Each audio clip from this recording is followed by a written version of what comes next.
ولادي قالوا لي يا ماما عايزين ناكل حاجة حلوة. طبعا انتوا عارفين قلب الأم. قمت بسرعة، قعدت أقلب في التلاجة، لقيت عندي لبن. فكرت أعمل العظمة دي. شايفين؟ ده رز معمر حلو.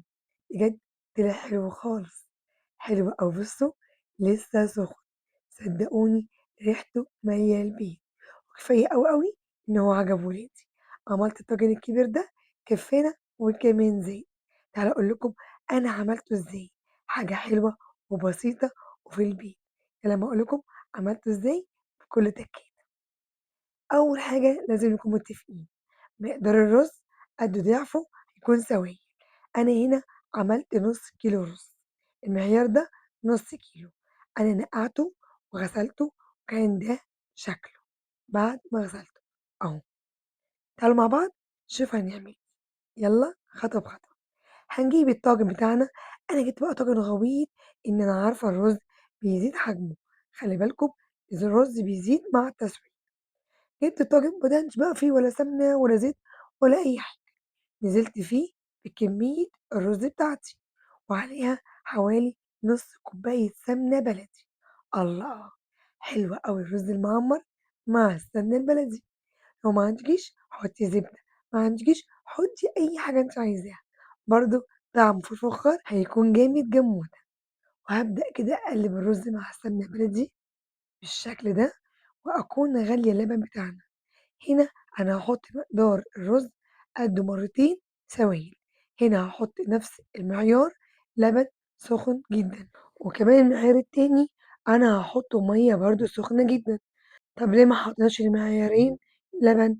لأ، يُفضّل إنِّك تحطي واحد مَيّة وواحد لبن عشان يطلع معاكِ رز معمّر منه مفلفل ومنه مستوي. لإني لو حطيت المعيارين لبن هيبقى تقيل معايا، وكمان هيطلع معايا الرز متكتل. تمام؟ كده حطيت المعيارين بتوعي وأقلّبهم مع بعض كده. هنبدأ نحيّقهم مع بعض. حقيقة عبارة عن إيه، هيبقى نُص معيار الرز. وكمان لو عايزة تزوّدي زوّدي، بس أنا طلع معايا مضبوط جدًا. تمام. وهنا هابدأ أنزل عليه برشة فانيليا. كان باكو أو كانت سايلة ما فيش أي مشكلة. تمام كده.